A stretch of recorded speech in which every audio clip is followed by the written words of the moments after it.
Yo, my 1v1 me fam, your Uncle HK, aka HomieKirk, is back again with another video.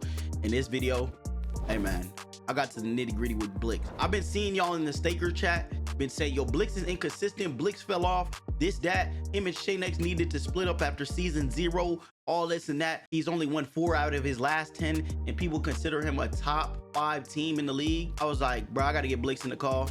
We have to, because he just came off a loss in season 0.5 to 2-tag, and he got beat 2-0 sweep so we can go to sleep. And a lot of the stakers had him as a favorite. Is he still somebody the stakers can rely on in season 0.5 and going on? I'm gonna have to find out in this video right now. Let's get into it. All right, Blix, man, we with you right now. I got a couple questions for you, you know what I'm saying? Because yeah, look, y'all right now are 1-1 on the season. It's only week 1, but yeah, when I look through the chats with the stakers and all this, it's like I've been seeing like Blix fell off, or they kind of blame it on Shaynex, or you know what I'm saying, they y'all supposed to be a top 5 team, y'all dropping these games to this person, that person. I just got 5 questions for you, you know what I'm saying, see what your insight is. I got 5 answers, man. I just want to see what your insight is on, you know, season 0.5 and then where you at with your team that maybe some of the stakers might want to know about. Let's do it. All right, man, first question. Me personally, I've said I don't think y'all are top 5. You know, you might disagree. Now, I seen some, you know, some stakers say, they like, do you think y'all are still a top 5 team right now? I mean, we're only in week 1, but y'all took a loss to 2-tag the other day, and you know, you was the major, like, you know, everybody was staking on you. You was the favorite, and you lost 2-0. You know, yeah. What do you feel about that?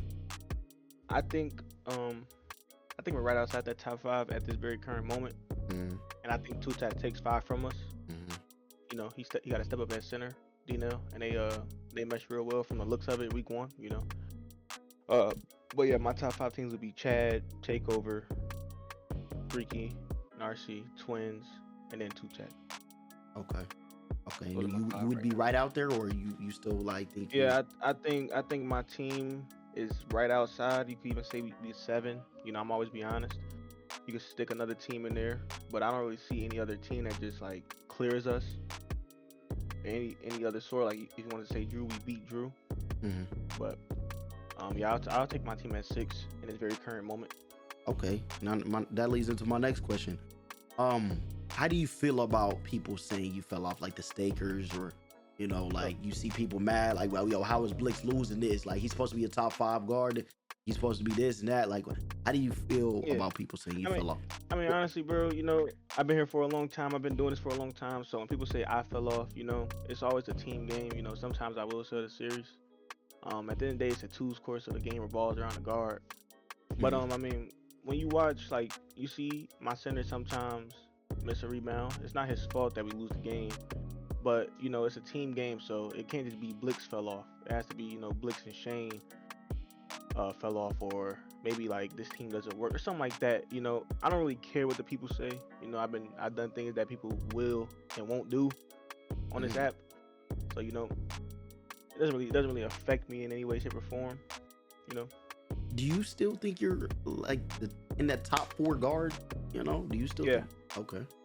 Yes, I think the top 4 guards right now would be 2-tag, Takeover, Chad, and me. Okay, so that's, if you were a staker, you telling me to look for those 4 guards.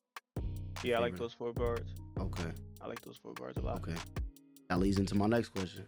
Why do you think you and Shaynex are struggling? Because I'm even just going off the strength of last season, because we seen, like, you know, you was in the first round, you was 8 seed, almost out.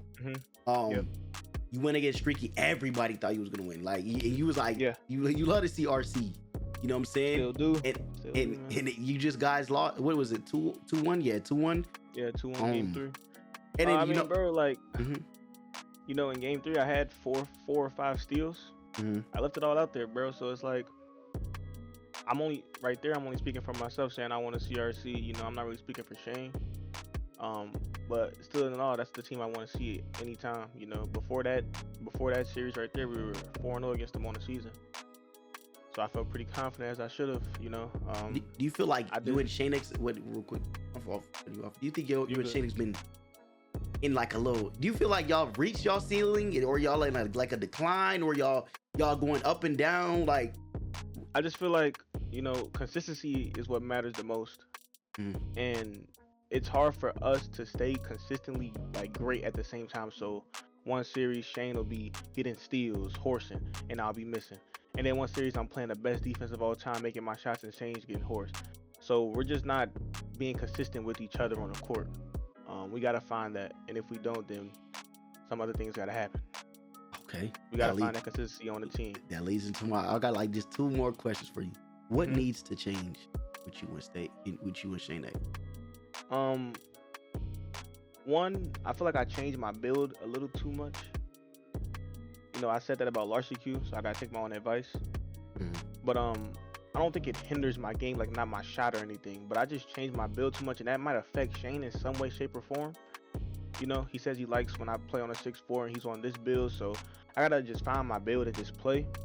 It'll make my game better too, because I just know one jump shot. And then also, I don't really know much. I don't really know what needs to change. I just know that we need to play better as a team together, like consistently. That's like what I just said. He needs to be a demon on defense and on rebounds. He needs to figure out how to stop dead zoning. Stop getting dead zone. That's one thing I can say. Okay. And I gotta start hitting my shot to get heat check. I miss the third shot. I miss a lot. I gotta start getting heat check, to keep going on my run. So those 2 things. Shane has to figure out the dead zone situation, and I gotta figure out my third shot situation. All right, and then this leads to like one of my last questions. You're 1-1 on season 0.5. Coming off the first round exit in season 0, you're 1-1 now. You had an impressive win against Drew. Whoa. Then you go against Tutak and Dino, which is a new team. A lot of people thought you was gonna win, but you got old. You know what I'm saying? Yeah. You're 4-10 in your last 10 games, 40%. Nobody really expects that out of you, but it happens. Season. Where do you see? I know it's a long season. You kind of can't predict, but where do you see you and Shane X at the end of season 0.5? And what happens if you don't meet those expectations? Well, for me, I'm gonna be honest. In first season, I was just focused on making offs. I really just wanted to compete in the offs, and I was fine with whatever my record would have been. But now, I'm going back to like how I usually am. Like, I'm one of the best, so I need to have I need that to show. You know what I'm saying? I need that to show on my record and my gameplay. So I got the expectation of having a top 3 or 4 record, and making playoffs easily. Not no HC. I need to be like 3, 4, or 5. Be comfortable. I just need to show dominance. You know what I'm saying? And if that doesn't work, like I'm at the point to where even if I make the offs, I'm still thinking about going to the pool, just for the simple fact that I'm not doing it in the form or fashion that I usually do things. Like, I'm a dominant player. Like when people hear the name Blix, they don't just, oh, okay, that's just Blix, we cool. You know what I'm saying? So I gotta bring that presence back on the court. I gotta bring that back in my wagers. Okay. People might say I let my foot off the gas, but I leave it all out there on the floor. Now, I'm not doing any diss to Shane. I'm not saying Shane doesn't come there and give it his 100%. He gives it 110. Sometimes unfortunate events happen, like he gets bad rebound animations, or I miss my third shot. It is what it is. But it's too consistent for it to be a fluke with us. The bad events are happening too consistently with me and my shot, or him and his rebounds, for it to be a fluke or something that shouldn't be happening. It's just weird because it's me. You know what I'm saying? If it was happening to like someone last season, like no travel call, people would be like, okay, yeah, it's no travel. This what he's supposed to do, whatever. But it's me, so it's kind of different. I got a different expectation, a different ceiling, So yeah, if we're not 3rd or 4th seed with a comfortable playoff spot, I'm gonna be looking at the pool. I know my pick will be bad, but I'm ready to deal with whatever. I'm ready to deal with what's dealt with me. I was ready last season, but I was like, I'm gonna give me and Shane one more chance. I don't want to just give up on our team. I feel like we could really compete, and I still feel like that to this very moment. We're 1-1.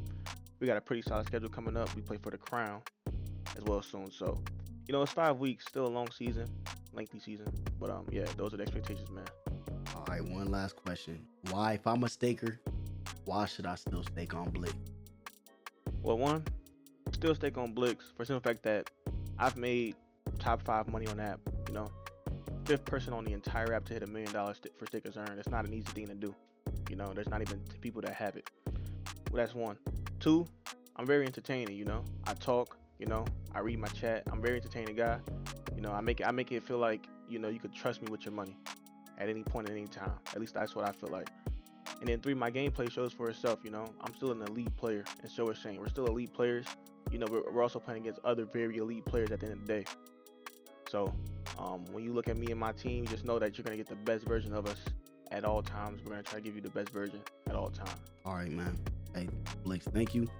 We might revisit in the middle of the season, see how where you and Shane next to that. All right, man. Shout out Blix. He came through, gave us the questions that I wanted. You know what I'm saying? I know y'all might have had more questions for him. Hey, man, on the next one, hey, if y'all want me to do something like this again, get another partner and me interview him, give him the nitty gritty on questions, so let me know. Comment on the video and put a comment in the section who y'all want to see me interview next. Hey, man, I appreciate and love her. See when y'all go download the 1v1me app. Keep in tune with all the season 0.5 action, and be your boy, everybody's favorite uncle in the 1v1me community, your Uncle HK, aka HomieKirk. I'm out of here.